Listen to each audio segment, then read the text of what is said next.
Hello students, आज हम exercise 4.6 के बारे में बात करेंगे।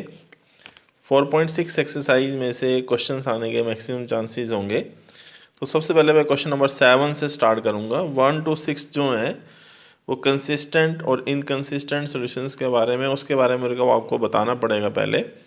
लेकिन ये जो 7 से लेकर हमारे क्वेश्चंस हैं 12 13 तक, जितने भी हमारे क्वेश्चंस हैं एंड तक, इन सब में से आपको 6 नंबर का एक बड़ा क्वेश्चंस मिलेगा।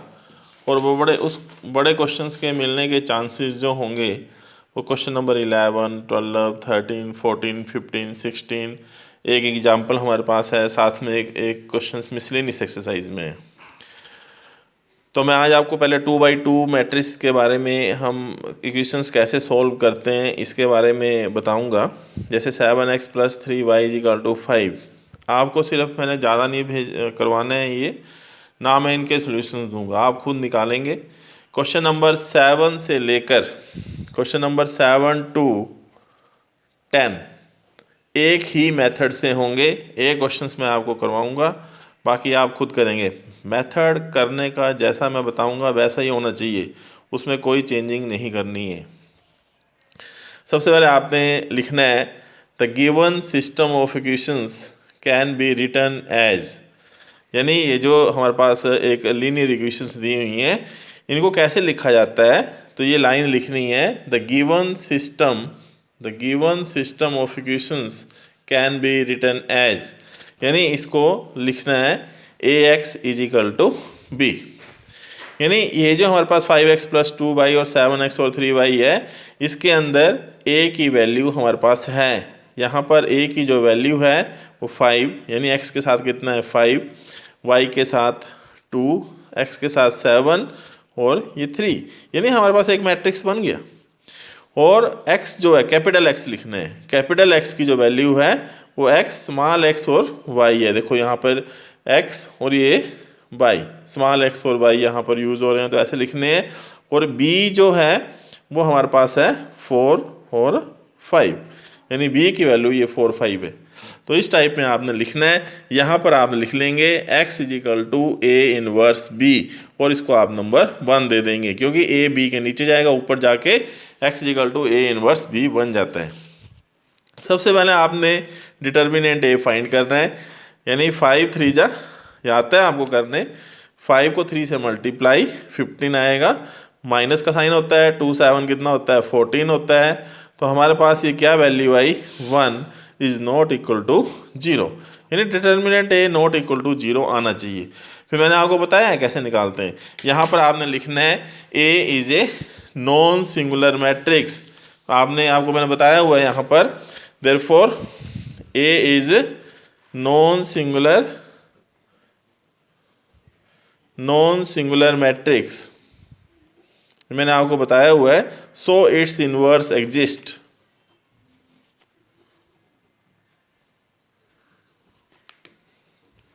इसलिए इसका इन्वर्स एग्जिस्ट करेगा। अब आप कोफैक्टर्स निकालेंगे, आपको पता है कोफैक्टर कैसे निकालते हैं, -1 1 + 1।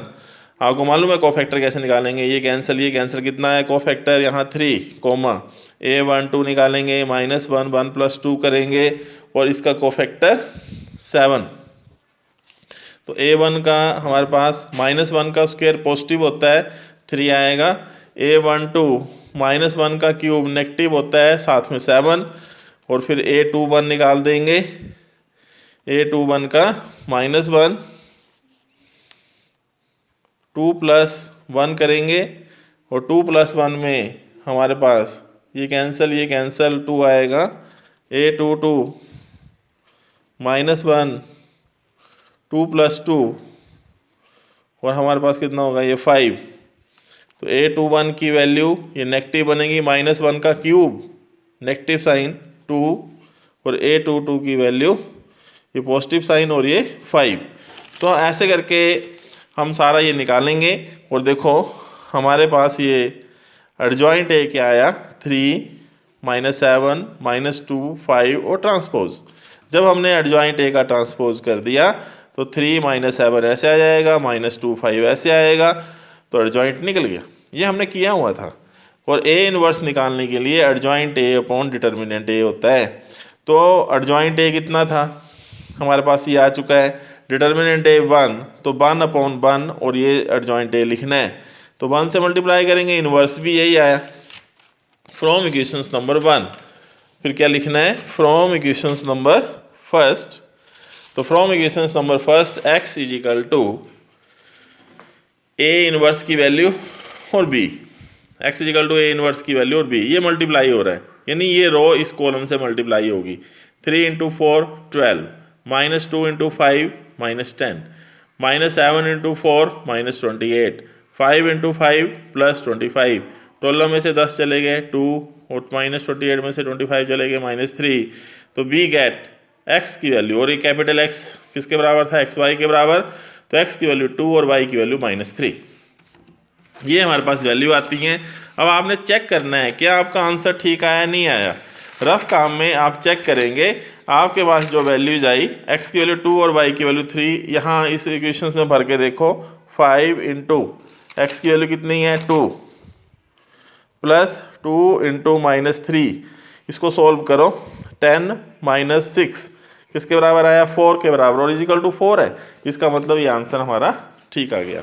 तो क्वेश्चन नंबर 7 बिल्कुल ऐसे ही होगा, खुद करेंगे, और आज ही मेरे को एक क्वेश्चन नंबर 7 का सॉल्यूशंस आप भेजेंगे, सारे क्वेश्चन भेजने की जरूरत नहीं है, 7th 8th 9th 10th में से एक क्वेश्चंस, और 11 12 13 14 में से एक क्वेश्चन, 15 और 16 मैं करवाऊंगा, 11 12 13 14 15 में से एक क्वेश्चंस करके भेजेंगे।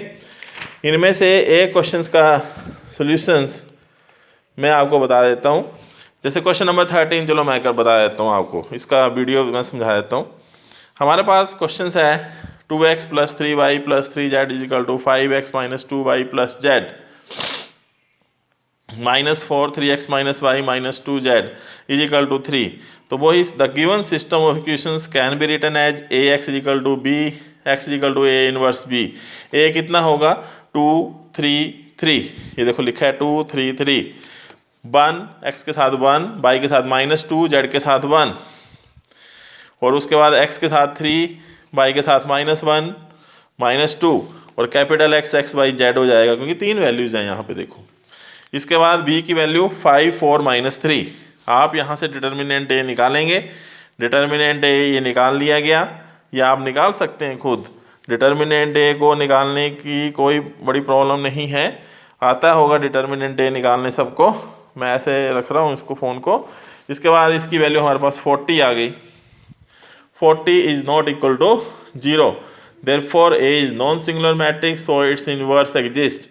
अब इन सब के कोफैक्टर जैसे ये किए हैं वैसे ही निकालने हैं, a11 लिखना है, a12 a13 पहले भी ऐसे करवाया, फिर ये सब कुछ a11 की वैल्यू 2 की, a13 की वैल्यू, फिर a21 a22 a23 के कोफैक्टर्स निकालने, ये सब मैंने करवाए हुए हैं, a31 a32 और a33 के कोफैक्टर्स निकालने।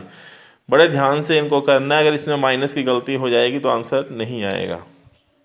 एडजॉइंट ए लिखने के लिए फिर 5 5 5, ये देखो 3 -13 11 9 1 -7 ये लिख दिए और ट्रांसपोज लगा दिया, तो एडजॉइंट ए ये हमारे पास आ गया। ए इनवर्स क्या होता है, एडजॉइंट ए अपॉन डिटर्मिनेंट ए 1/40, और एडजॉइंट ए लिख देना है, 40 से मल्टीप्लाई नहीं करना है अंदर, ऐसे रहने देना है। फ्रॉम इक्वेशन फर्स्ट, यानी ये लिखा 1/40, और ये हमारा पास इनवर्स, और साथ में b से मल्टीप्लाई।